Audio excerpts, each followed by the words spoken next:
ঘরে থাকা 1 কাপ আটা দিয়ে দারুণ মজার একটা পিঠা রেসিপি আজকে তোমাদের সঙ্গে শেয়ার করব। কোনো রকম ঝামেলা ছাড়াই ঝটপট তৈরি করা যায় আর খেতে হবে অত্যন্ত সুস্বাদু। একদমই সহজভাবে আজকের এই পিঠা রেসিপি তোমাদের সঙ্গে শেয়ার করব, আশা করছি অনেক ভালো লাগবে। শুরুতে একটা প্যানের মধ্যে নিয়ে নিলাম 1 চা চামচ পরিমাণ ঘি। ঘি মেল্ট হয়ে গেলে দিয়ে দিব 2 মুখ ফাটানো এলাচ, 1 টুকরো দারচিনি আর দিয়ে দিব একটা তেজপাতা। কয়েক সেকেন্ড গোটা গরম মশলাগুলো ঘিয়ের সাথে একটু নাড়াচাড়া করে ভেজে নিব। এতে করে গরম মশলা থেকে খুব সুন্দর একটা স্মেল পাবে। আর হ্যাঁ, অবশ্যই এখানে ঘিটাই ব্যবহার করার চেষ্টা করবে, এতে করে পুরের টেস্টটা অনেক বেশি ভালো আসবে।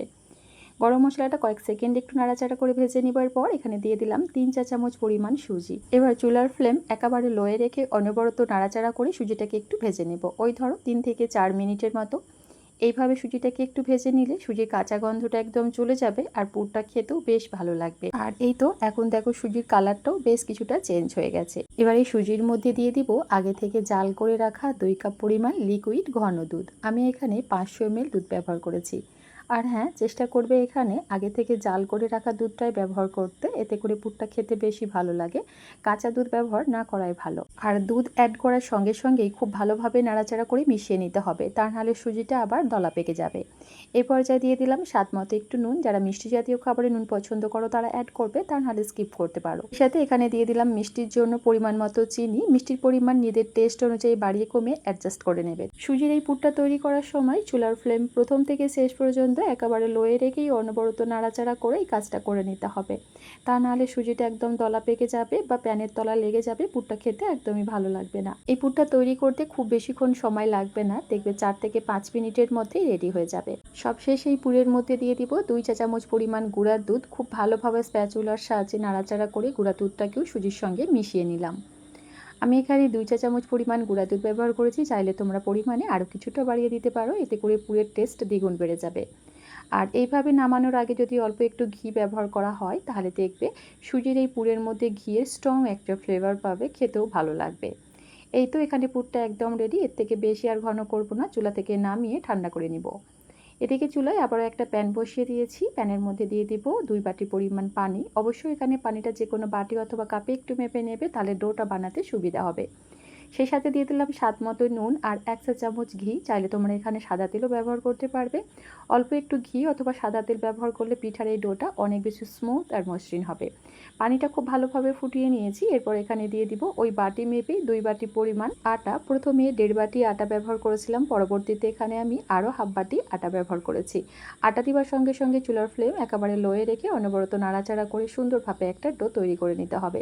পিঠার এই ডোটা খুব বেশি শক্তও হবে না, আবার অনেক বেশি নরমও না, একটা মিডিয়াম সফট ডো আমাদের তৈরি করতে হবে। ঠিক যেভাবে আমরা সেদ্ধ আটা রুটি খাবার জন্য ডোটা বানিয়ে নিই, সেই লেভেলের ডোটা এখানে তৈরি করতে হবে। আমি তোমাদের এখান থেকে অল্প একটু ডো হাতে নিয়ে দেখাচ্ছি। দেখতেই পাচ্ছ ডোটা কিন্তু অনেক বেশি শক্তও না, আবার খুব বেশি নরমও না। ঠিক এইভাবে ডোটা তৈরি করতে হবে, তাহলে দেখবে পিঠাগুলো বানিয়ে নিতে কোনো রকম সমস্যা হবে না, তেলে ভাজার সময় ফেটেও যাবে না। এবার চুলা থেকে নামিয়ে গরম থাকা অবস্থাতেই ডোটাকে খুব ভালোভাবে হাত দিয়ে ঠেসে ঠেসে এইভাবে একটু সময় নিয়ে মথে নিতে হবে। প্রায় 2 মিনিট সময় নিয়ে ডোটাকে খুব ভালোভাবে মথে নিয়েছি। এখন দেখো ডোটা একদম স্মুথ, সফট আর মসৃণ। ঠিক এইভাবে ডোটা আমাদের তৈরি করতে হবে। এবার এখান থেকে 2টো লেচি কেটে নিচ্ছি। একটা লেচি নিয়ে রুটি বেলে নিব। হাত দিয়ে প্রথমে ঘষে এভাবে একটু স্মুথ আর মসৃণ করে নিলাম। এবার ওপর থেকে সামান্য একটু আটা ছিটিয়ে দিচ্ছি, এতে করেই রুটিটা বেলে নিতে সুবিধা হবে। আর এই রুটিটা খুব বেশি মোটা হবে না, একটু পাতলা করে বেলে নিতে হবে।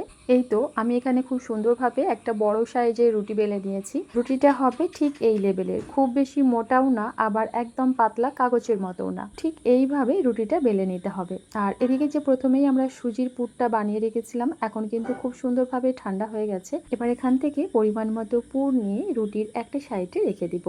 এবার হাতের সাহায্যে পুরটাকে এইভাবে একটু লম্বা করে নিচ্ছি। তারপর রুটিটাকে ঠিক এইভাবে ফোল্ড করে আঙুলের সাহায্যে চেপে চেপে মুখটাকে ভালোভাবে সিল করে দিব। এবার একটা ছুরির সাহায্যে এইভাবে একটু কাট করে নিচ্ছি। আশা করি তোমরা দেখেই নিশ্চয়ই বুঝতে পারছো আমি এই কাজটা ঠিক কিভাবে করে নিলাম। খুবই সহজ বন্ধুরা, এক দেখাতে যে কেউ বানিয়ে নিতে পারবে। আমি এখানে পিঠাগুলো একটু বড় করে তৈরি করছি, তোমরা চাইলে এর থেকে ছোট করেও বানিয়ে নিতে পারো।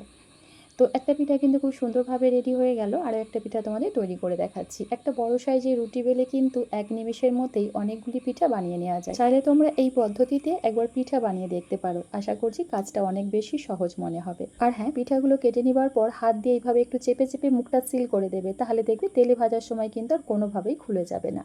প্রতিটা পিঠাই ঠিক একইভাবে বানিয়ে নিয়েছি। এবার এই পিঠাগুলো ভেজে নেবার জন্য চলে যাব চুলায়। এদিকে চুলায় একটা ফ্রাই প্যানের মধ্যে পর্যাপ্ত পরিমাণ তেল মিডিয়াম ফ্লেমে ভালোভাবে গরম করে নিয়েছি। এবার একটা একটা পিঠা তেলের মধ্যে দিয়ে দিব। একটা সাইড যখন হালকাভাবে ভাজা হয়ে যাবে, অপর সাইডটা উল্টে দেব। এভাবে উল্টে পাল্টে পিঠাগুলো সুন্দরভাবে ভেজে নিতে হবে। আর পিঠাগুলো ভাজার সময় চুলার ফ্লেম প্রথম থেকে শেষ পর্যন্ত মিডিয়ামে রাখতে হবে। কোনোভাবেই লো ফ্লেমে রেখে পিঠাগুলো ভাজতে যাবে না, তাহলে দেখবে পিঠাগুলো আবার প্রচুর পরিমাণে তেল শোক করবে। এই তো এখানে পিঠাগুলো কিন্তু খুব সুন্দরভাবে ভাজা হয়ে গেছে। এবার তেল ঝরিয়ে উঠিয়ে নেব। আর বাকি পিঠাগুলো ঠিক একইভাবে ভেজে নিচ্ছি। আচ্ছা, আমি এই পিঠাগুলো খুব বেশি লাল করে ভাজছি না, তোমরা চাইলে এর থেকে লাল লাল করেও ভেজে নিতে পারো। আমার কাছে এই পিঠাগুলো এইভাবে ভেজে নিলে খেতে বেশি ভালো লাগে। এই পিঠাগুলো গরম অবস্থায় থাকে অনেক বেশি খাস্টা আর মুচমুচে, ঠান্ডা হয়ে গেলে একদমই সফট, যা মুখে দিতেই মিশে যাবে।